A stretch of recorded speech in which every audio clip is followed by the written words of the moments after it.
Due solve वाले सभी छात्रों को मेरी तरफ से नमस्कार। दोस्तों, आज का जो हमारा टॉपिक है वो है आपका 19वीं शताब्दी के दौरान भारत के अंदर सामाजिक सुधार आंदोलन। आपको पता होगा कि जब जब समाज के अंदर बुराइयां हुई है, जब जब धर्म के नाम पे समाज जो है अंधविश्वास की तरफ आगे बढ़ते हैं, तो हम देखते हैं कि नई पीढ़ी दर पीढ़ी जो है एक सामाजिक सुधार व्यक्ति प्रवक्ता आते हैं और समाज के अंदर बदलाव लाने का प्रयास करते हैं। प्राचीन काल में जिस प्रकार से महावीर स्वामी, बौद्ध धर्म, महात्मा बुद्ध आए, उसी प्रकार से शैववाद, वैष्णववाद आए, फिर अलवार ने अनार संत आए, फिर कबीर, बाबा गुरु नानक, ये सभी आए समाज के अंदर चीजों को सुधारने के लिए। तो 19वीं शताब्दी के दौरान हम देखते हैं कि देश के अंदर हमारे समाज में जो बुराइयां थी वो एक तरह से प्रचंड सीमा तक पहुंच चुकी थी। उन बुराइयों को दूर करने के लिए समाज के अंदर एक सामाजिक सुधार आंदोलन का विकास हुआ और इस सामाजिक सुधार के द्वारा समाज के अंदर एक नए पीढ़ी का विकास करने का प्रयास किया गया। उसे हम सामाजिक सुधार आंदोलन के नाम से जानते हैं। सामाजिक सुधार आंदोलन की शुरुआत इसलिए हुई क्योंकि समाज के अंदर महिलाओं के प्रति भेदभाव, जिनमें महिलाओं को सती प्रथा, विधवा विवाह, बालिका भ्रूण हत्या, बेमेल विवाह, इसके अलावा महिलाओं के प्रति दिन प्रतिदिन बढ़ते अत्याचार, भगवानों के प्रति एक अलग प्रकार की प्रवृत्ति होना, नीच जाति के लोग शूद्रों के साथ बुरा व्यवहार करना, समाज के अंदर कर्म कांड का विकास होना, इन सभी कर्मकांड और सामाजिक बुराइयों को दूर करने के लिए समाज सुधारकों का विकास हुआ है। इसलिए हम देखते हैं कि जब जब बुराइयां शुरू होती है धरती पर, तब तक कोई ना कोई जन्म लेता है और उस बुराइयों को दूर करने का प्रयास करता है। तो उसी बुराइयों को दूर करने के लिए हमारे समाज के अंदर बड़े प्रवक्ता आए और उन प्रवक्ताओं ने समाज के अंदर सुधार करके एक अलग से समाज को बनाने का प्रयास किया। उनको हम समझने का प्रयास करते हैं। जो ड्यू 4 सेमेस्टर के बच्चे एग्जाम देंगे उसके लिए ये क्वेश्चन बहुत ज्यादा ही इंपॉर्टेंट रहता है। बुकों में बहुत सारी चीजें दी गई है, तो बुक में इतना पढ़ने से समझ नहीं आता। इन पॉइंटों को आप पढ़ लोगे तो इन्हीं से आपके क्वेश्चन आपको आराम से इजीली में सॉल्व कर सकते हैं। तो दोस्तों, क्वेश्चन यहाँ लिखा हुआ है 19वीं शताब्दी के समय भारत के अंदर सामाजिक सुधार आंदोलन।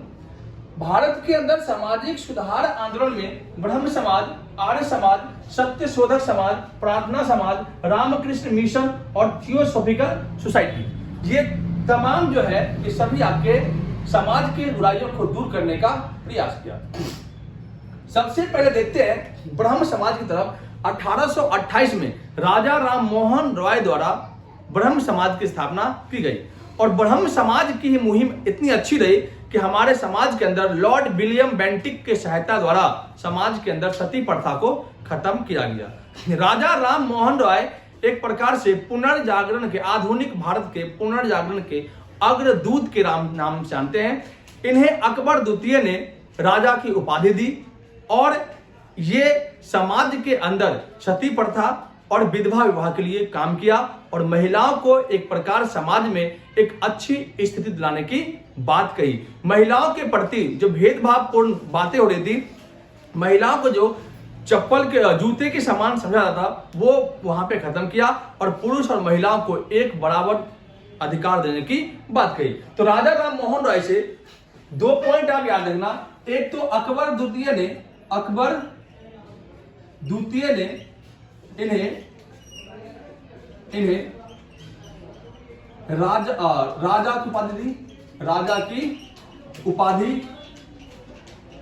दी और दूसरा इन्हें आधुनिक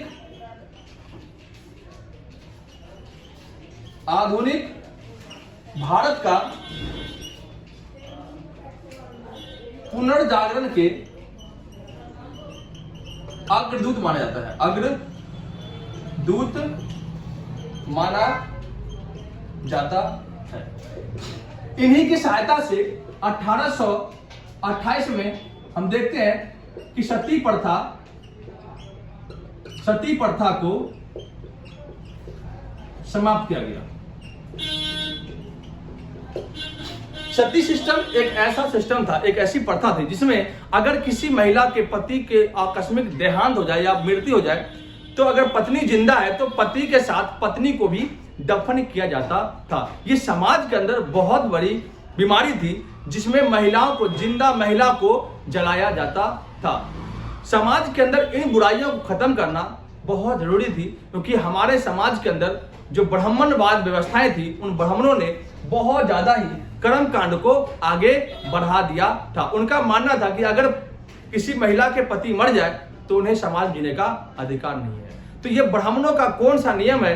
तो नियम यही बनना चाहिए, अगर किसी के पत्नी मर जाए तो उस पति को भी दफन करो। लेकिन ये नियम नहीं है, पति को खुला शान को तरह छोड़ दो और पत्नी को उनमें जिंदा जला दो। मतलब पत्नी को दोबारा विवाह करने का अधिकार नहीं है, लेकिन पति को 10 विवाह करने का अधिकार है। ये समाज के अंदर बहुत बड़ी बुराइयां थी जिन्हें राजा राम मोहन राय ने अपने विचारों के माध्यम से और लॉर्ड विलियम बेंटिक के द्वारा जो है इनमें बदलाव ला करके इनको सुधारने का काम किया। इसके बाद आपका आता है आर्य समाज। आर्य समाज संस्थापक 1875 में स्वामी दयानंद सरस्वती ने आर्य समाज की स्थापना की। आर्य समाज एक प्रकार से ईश्वरीयवाद को आगे बढ़ाता है। यह पुराने परंपराओं को आगे बढ़ाने का काम करता है। इनका एक ही सिद्धांत, वेदों की ओर लौटो, अर्थात ईश्वर चंद्र विद्यासागर ने कहा कि हमें अपने वैदिक संस्कृति और वैदिक काल के परंपराओं के साथ जीना चाहिए। इन्होंने एक ईश्वरवाद पर बल दिया। इन्होंने विधवा पुनर्विवाह को शुरू करने का प्रयास किया। इन्होंने सती प्रथा के खिलाफ भी कई बार आवाज उठाए। इसके अलावा महिलाओं के प्रति इन्होंने कई सारे मुहिम चलाए। स्वामी दयानंद सरस्वती ने ही वेदों की ओर का लौटो का नारा दिया था। तो स्वामी दयानंद सरस्वती के बाद जब देखते हैं कि आर्य समाज 2 भागों में बढ़ जाता है और इसके बाद आर्य समाज अलग अलग जगहों पे फैल करके सामाजिक सुधार का कार्य करता है। नेक्स्ट आपका है सत्य शोधक समाज। सत्य शोधक समाज की स्थापना ज्योतिबा बाई फुले ने की थी, किया था। ये एक पुरुष है, ज्योतिबा बाई फुले ने सत्य शोधक समाज की स्थापना 1873 में किया। इसकी पत्नी थी सावित्री बाई फुले। सावित्री बाई फुले महाराष्ट्र के अंदर की थी बाई फुले। इस सावित्री बाई फुले ने और ज्योतिबा बाई फुले ने मिलकर के महिलाओं के ऊपर हो रहे अत्याचारों को दूर करने का प्रयास किया और समाज में ब्राह्मणवाद का विरोध करना शुरू किया। सावित्री बाई फुले ने महिलाओं के शिक्षा के लिए एक अलग से कॉलेज की व्यवस्था की और महिलाओं के लिए सबसे पहला कॉलेज खोलने वाली जो महिला थी वो थी आपकी सावित्री बाई फुले। सावित्री बाई फुले के योगदान से आज महिलाओं को जो है शिक्षा का अधिकार मिल पा रहा है। शिक्षा के अधिकार आज जो हम देखते हैं कि महिलाओं को प्रॉपर रूप से देखने को मिलता है, उनमें सावित्री बाई फुले और ज्योतिबा बाई फुले का बहुत बड़ा योगदान है। इन्होंने लोगों की मानसिकता को सुधारा, क्योंकि हमारे समाज के अंदर कहा गया था कि महिलाओं को पढ़ना मतलब हमारे घर के अंदर भैंस को पढ़ाने की बात की बराबर थी। लेकिन इन्होंने क्या किया, इन पुरानी सभ्यताओं को पछाड़ करके एक नई सभ्यता की ओर आगे बढ़ाया और लोगों को जो है समझाया कि महिलाओं को शिक्षित रहना, अर्थात एक महिला अगर घर में पढ़ती है तो समझ लो पूरा परिवार सदस्य पढ़ लेता है, क्योंकि महिला के पढ़ने से जो बच्चा होगा वही पढ़ेगा। इसके अलावा आने वाली पीढ़ियां भी पढ़ती है। तो एक महिला के पढ़ने से पूरा परिवार शिक्षित होता है, शिक्षित, और एक पुरुष के पढ़ने से केवल एक ही व्यक्ति शिक्षित हो सकता है। तो इन मानसिक जो बीमारियां थी उनको दूर करने में सावित्री बाई फुले और ज्योतिबा बाई फुले का बहुत बड़ा योगदान रहा है। प्रार्थना समाज की स्थापना 1876 में आत्माराम पांडुरंग और महादेव गोविंद रानाडे इनके द्वारा की गई थी। ये 2 व्यक्ति के नाम को रखना है। प्रार्थना समाज की स्थापना आत्माराम पांडुरंग और महादेव गोविंद रानाडे। ये इसलिए इनके नाम परिचित है क्योंकि इन्होंने ब्राह्मण के द्वारा किए गए जो कर्म कांड थे, जो हिंदुओं के अंदर जो बुराइयां पनपती जा रही थी, उनमें मेन कारण था ब्राह्मण। समाज में इतनी बुराइयां आज पनपी है, आज हम आपस में ही भेदभाव करते हैं। ईश्वर ने एक मनुष्य बनाया और हम उन ईश्वर को अलग अलग कैटेगरी में बांट दिए। इनको बांटने का मेन जरिया जाता है आपका ब्राह्मण को। एक जाति थी मानव जाति, इनको अलग अलग भागों में तोड़ दिया। इनका मेन दायित्व है ब्राह्मण का। समाज के अंदर शूद्रों को नीचा दिखाने का काम किया, इसका मेन जिम्मेदार ब्राह्मण गया। समाज के अंदर शूद्रों को मेन जो बीमारियां थी, शूद्रों को जो बहुत ज्यादा टॉर्चर किया गया, इसका मेन जिम्मेदार किनको किया गया? ब्राह्मण को। अंबेडकर जैसे महापुरुषों को जन्म दिया, ब्राह्मण जन्म नहीं दिया, बल्कि ब्राह्मण के खिलाफ हो रहे बुराइयों को दूर करने के लिए अंबेडकर दिया। तो समाज में जितने बुराइयां आई, उन बुराइयों में सबसे मेन जड़ आपका है ब्राह्मण। ना ब्राह्मणवाद व्यवस्था हमारे यहाँ पे होती, ना हमारे यहाँ पे सती प्रथा होता, ना बाल विवाह, विधवा विवाह, बालिका भ्रूण हत्या, ये सभी क्रूर प्रथाएं जो थी हमारे यहाँ पे नहीं होती। तो इन प्रथाओं को लाने में ब्राह्मणों का बहुत बड़ा योगदान था। इनका मानना था कि ब्राह्मणवाद अगर समाज से खत्म हो जाए तो समाज के अंदर एक नए पीढ़ी का जो है विकास होगा और सामाजिक सुधार जो है काफी बड़े स्तर पर चलेगा। रामकृष्ण मिशन की बात करते हैं। इसकी स्थापना स्वामी विवेकानंद जी शिकागो में जो भाषण देने वाले थे, उससे पहले भारत के अंदर 1893 में आपके रामकृष्ण मिशन की स्थापना की। रामकृष्ण मिशन की स्थापना कोलकाता में हुई थी। रामकृष्ण मिशन के नाम इसलिए दिया गया क्योंकि स्वामी विवेकानंद के गुरु थे आपके रामकृष्ण। रामकृष्ण एक ऐसे अध्यात्म व्यक्ति थे जिन्हें भगवान ने खुद दर्शन दिया था। उन्हीं के कारण जो है विवेकानंद जी उन्हीं के यहाँ शिक्षित होकर के अपने चीजों का विकास किया और एक रामकृष्ण मिशन देकर के युवाओं के अंदर प्रति जो है एक जागरूकता की भावना दिखाई और अंग्रेजों सरकार के खिलाफ और समाज के अंदर जो बुराइयां पनप रही थी उनको दूर करने का प्रयास किया। थियोसॉफिकल सोसाइटी की स्थापना एनी बेसेंट ने की। एनी बेसेंट मुख्य रूप से आयरलैंड की रहने वाली थी। ब्रिटिशों के कारण जो है वो इंडिया आई और इंडिया जब आई उन्होंने समाज की रेखा को देखा, रूपरेखा को देख करके भारत की बुराइयों को दूर करने का प्रयास किया और 1893 में उन्होंने एक स्थापना की समाज की, जिसे कहते हैं थियोसॉफिकल सोसाइटी नाम दिया गया। इस प्रकार से हम देखते हैं कि भारत के अंदर सामाजिक सुधार आंदोलन में ब्रह्म समाज, आर्य समाज, सत्य शोधक समाज, प्रार्थना समाज, रामकृष्ण मिशन, थियोसॉफिकल सोसाइटी। तो एक बार मैं रिपीट करता हूं कि किस प्रकार से इन्होंने अपना अहम योगदान दिया है। तो भारत के अंदर सामाजिक सुधार आंदोलन में आर्य समाज, ब्रह्म समाज, सत्य शोधक समाज, प्रार्थना समाज, रामकृष्ण मिशन और एक आपका थियोसॉफिकल सोसाइटी, इनके नेता, इनके प्रवक्ता का नाम देखें तो ब्रह्म समाज की स्थापना राजा राम मोहन रॉय द्वारा की गई थी। आर्य समाज की स्थापना स्वामी दयानंद सरस्वती ने की थी। सत्य शोधक समाज की स्थापना ज्योतिबा बाई फूले ने की थी।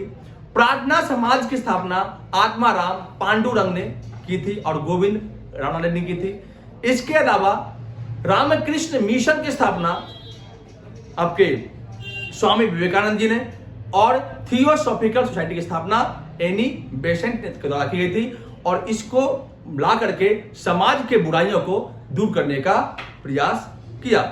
समाज में जो बुराइयां है, आज शिक्षा का बड़े स्तर पर अपमान किया जाता है। इसका मेन कारण है सामाजिक सुधार, समाज में बुराइयां। तो आज भी वर्तमान में कर्मकांड बढ़ता ही जा रहा है। आज लोग जो है अपने गुरु को गुरु तक नहीं समझते, उन्हें अपने दोस्त के लेवल तक समझ जाते हैं, जिस कारण से शिक्षा का बड़े स्तर पर अपमान होता जा रहा है। दुनिया में आप कहीं पढ़ो, कितना ही पढ़ो, जो शिक्षा भारत की भूमि में है वो शिक्षा कहीं नहीं है। आप भले ही अमेरिका या लंदन जाओ, वो शिक्षा का बहुत बड़ा अभाव मिलेगा। एक व्यक्ति था, राजा डेरियस था, ईरान के शासक थे जो हकमनी वंश के रहने वाले थे। उसका एक राजदूत आया था डायमेकस आया था बिंदुसार के समय में। तो डायमेकस ने कहा कि हमारे यहाँ 3 चीज बहुत बड़ा फेमस चीज है। एक तो हमारे यहाँ अंजीर, दूसरा शराब और तीसरा यहाँ पे विद्वान। तो कहा कि बिंदुसार ने हमें तीनों चीज चाहिए। तो डेरियस को जब सूचना गई तो डेरियस ने 2 चीज ही भेजा, अंजीर और शराब। दार्शनिक नहीं भेजे, विद्वान नहीं भेजे। उनका कहना था कि हम शिक्षा का व्यवसाय नहीं करते, जिस कारण से आज ईरान इतना बड़ा देश बना हुआ है और हम भारत की भूमि में रह करके, इतने बड़े सभ्यताओं की भूमि में रह करके हम अपने भूमि को समझ नहीं पाते और हम पढ़ते इंडिया में है और जॉब करने जाते हैं अमेरिका में। क्यों? अच्छे पैकेज के लिए। लेकिन अच्छा पैकेज से काम, पैसा कब तक काम आएगा? देश के अंदर रह करके देश को सुधारो तो शायद हमारा देश काफी ज्यादा ही तरक्की की ओर जाएगा। एक बड़ी चीज बात है, आपने देखा होगा, बहुतों के मुंह सुना भी होगा कि भारत के अंदर 28 राज्य है। उन 28 राज्यों में जो रिस्पेक्ट टीचर को बिहार के स्टूडेंट्स मिलता है ना, वो रिस्पेक्ट आपको किसी भी अन्य स्टेट के स्टूडेंट नहीं दे सकता, क्योंकि गुरु का महत्व जो है एक चंद्रगुप्त मौर्य ने समझा था और एक आज के आधुनिक बिहार के बच्चा ही समझता है कि गुरु गुरु है क्या। बिन गुरु ज्ञान नहीं होता, इसलिए गुरु का महत्व समझने वाला एक आज वर्तमान स्थिति में बिहार राज्य ही है। दोस्तों वीडियो अगर पसंद आए तो लाइक और शेयर जरूर करें। धन्यवाद।